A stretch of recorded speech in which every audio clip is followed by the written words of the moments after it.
Bonjour, c'est Francinette de Destraver no Francês. Ça va? Vous allez bien? On me demande souvent quelques conseils, ce sont des conseils, hein, pour apprendre le français. Qu'est-ce qu'on peut faire pour améliorer sa connaissance en français? Donc, je vous ai mis ici quelques conseils que j'utilise moi-même pour apprendre une langue étrangère et avec l'expérience, avec tous les livres qu'on a lus, avec toutes les vidéos qu'on a vues, avec les conseils des polyglottes, j'ai mis ici quelques conseils pratiques que vous pouvez suivre si vous le voulez. D'accord? On y va? Aimer. Déjà, quand je choisis une langue, je dois choisir des choses que j'aime faire pour pouvoir apprendre cette langue. Par exemple, si vous aimez regarder des séries, il y a des gens qui adorent les séries, que toutes les semaines, ils regardent les séries. Donc, est-ce que vous aimez les séries? Est-ce que vous aimez lire le journal tous les jours? Il y a des gens qui aiment bien lire les quotidiens, hein, les livres qui sortent tous les jours. Est-ce que vous aimez écouter de la musique? Il y a des gens qui font le ménage en écoutant de la musique. Il y a des gens qui étudient en écoutant de la musique. Moi, par exemple, je n'aime pas étudier et écouter de la musique en même temps, mais c'est ma manière d'apprendre. Parce que apprendre une langue, il faut chercher les outils que vous pouvez trouver pour pouvoir bien apprendre. Parce que ces outils-là, ce sont les outils que vous utilisez d'une manière générale pour d'autres choses, pour l'apprentissage d'autres choses, et que vous pouvez mettre dans l'apprentissage de cette langue. Donc, vous pouvez lire des livres, lire des journaux, vous pouvez regarder des séries, vous pouvez écouter de la musique. C'est vous qui devez chercher l'outil qui va vous apporter cette connaissance parce que vous aimez ce que vous faites. Vous n'êtes pas en train d'apprendre une langue en lisant seulement la grammaire, la grammaire, la grammaire, si ce n'est pas ce que vous aimez. Par exemple, moi j'aime bien écrire. Donc quand j'apprends quelque chose de nouveau, j'aime écrire. Comme je vous ai dit, en ce moment, j'apprends une autre langue étrangère. Qu'est-ce que je fais? Je répète. Quand je regarde un film, j'essaye de répéter les mots qui apparaissent tout le temps. Donc je répète. On va voir ça plus loin. Il y a des personnes qui disent, ah, je n'ai pas eu le temps d'étudier la semaine. Je vais étudier 2 heures le samedi et tout le dimanche. Je vais utiliser pour... Ça ne fonctionne pas comme ça. Pourquoi? Parce que vous allez apprendre un grand volume de choses, vous allez avoir un grand volume de connaissances et ça va servir à rien. Ça ne sert à rien de passer votre week-end à étudier. Quelle est la meilleure manière d'apprendre? Je pense que si tous les jours vous apprenez 15 minutes, 20 minutes, vous avez aujourd'hui appris le verbe aller. Étudiez le verbe aller. Faites des exemples avec le verbe aller. Je vais au cinéma, nous allons au restaurant, nous allons chez le voisin, chez Marie. Demain, répétez à nouveau. Dans une semaine, répétez. C'est comme ça que le cerveau comprend ce nouveau verbe, ce nouveau mot. La répétition. Tous les jours, un petit peu et vous allez voir que le progrès que vous ferez. Apprendre de manière active. Par exemple, ne pas attendre que le professeur vous donne du matériel. Ne pas attendre que le professeur vous apprenne de pas être dépendant du prof. Ne soyez pas dépendant de votre professeur. Essayez d'être curieux, essayez de chercher autour de vous quelle est la meilleure manière d'apprendre. Je répète, chaque personne a une manière différente d'apprendre. Moi, j'aime bien écrire. Donc, soyez actifs dans l'apprentissage de la langue. Et vous savez, les professeurs, ils aiment bien. Moi, j'adore quand mon élève m'apporte des nouveaux mots, quand il m'apporte des nouveaux verbes, de nouvelles expressions. Par exemple, l'élève, il apprend le verbe avoir dans le sens d'appartenir quelque chose, hein, oui, l'appartenance. Hein. J'ai un livre de français. Nous avons une jolie maison. Mais j'aime bien quand mon élève dit, ah, prof, je peux dire aussi, nous avons froid, nous avons faim, nous avons sommeil, et etc. Soyez actifs dans l'apprentissage de la langue. N'attendez pas seulement sur votre professeur.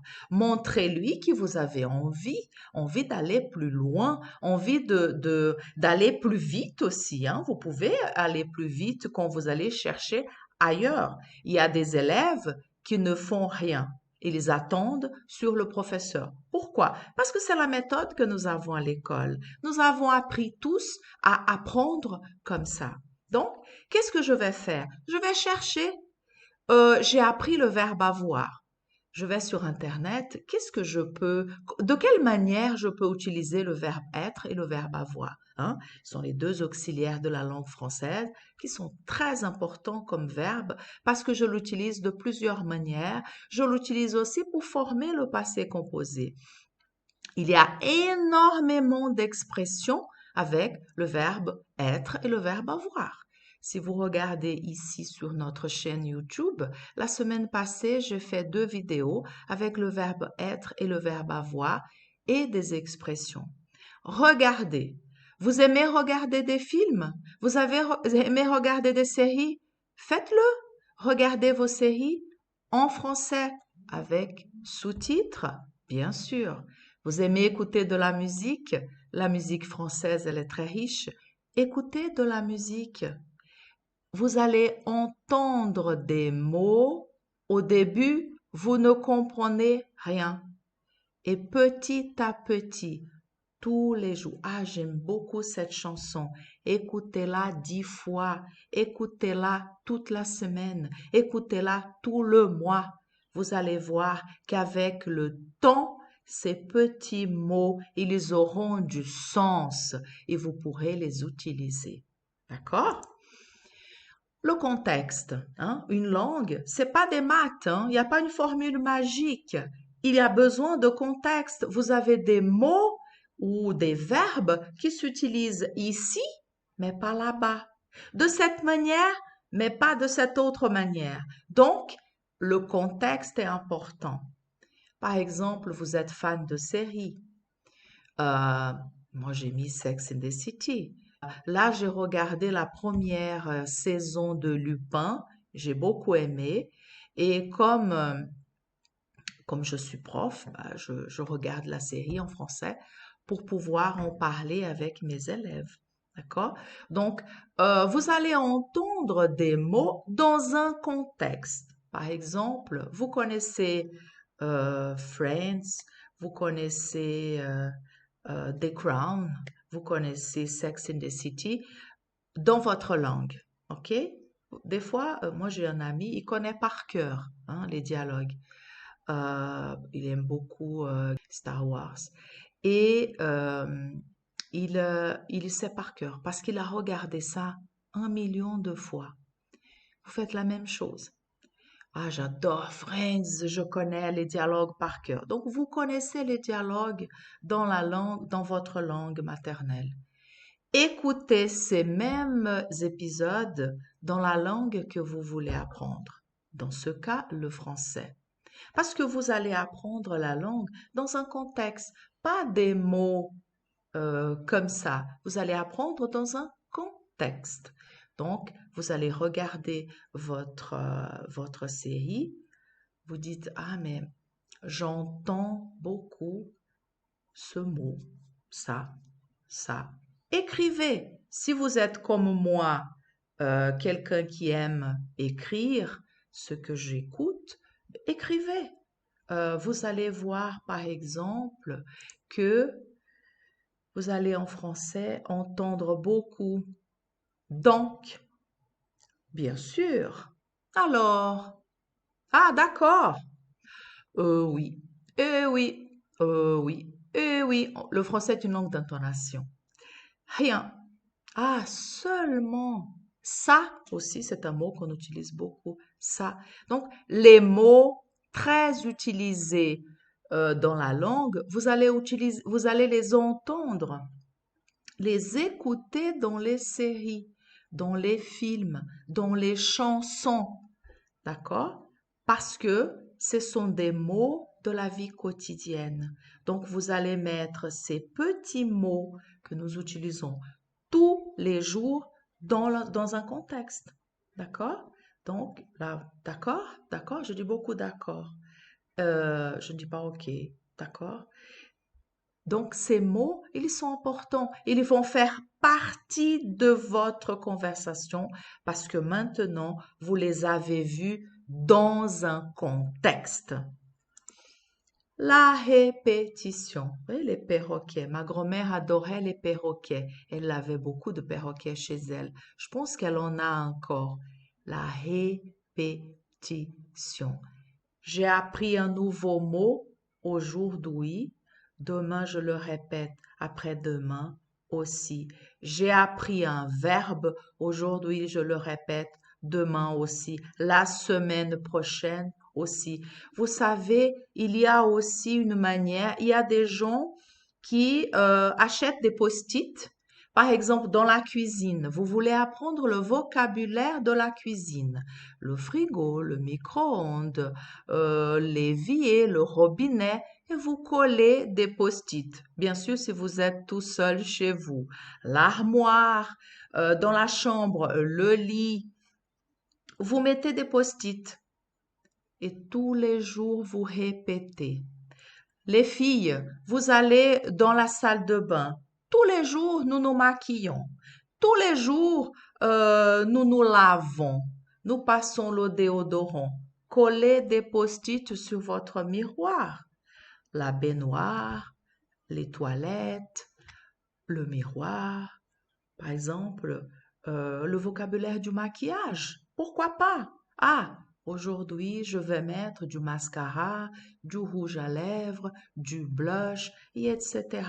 La répétition, elle est très importante. D'accord? Un marathon. Un coureur, hein, verbe courir, un coureur ne commence pas un marathon en courant à 60 km/h. Il commence doucement, peu à peu, petit à petit. La même chose pour l'apprentissage d'une langue. Je commence doucement. Je ne vais pas faire 2 heures de français par semaine. Je ne vais pas étudier tous mes week-ends. Bien sûr, si vous avez un délai à respecter parce qu'on vous a dit qu'il y a un travail très important à Paris et vous avez 1 mois pour apprendre le français, le salaire est bon, l'appartement est loué, là c'est une autre chose. D'accord? Il y a une urgence, mais ce n'est pas, c'est comme un marathon, l'apprentissage d'une langue.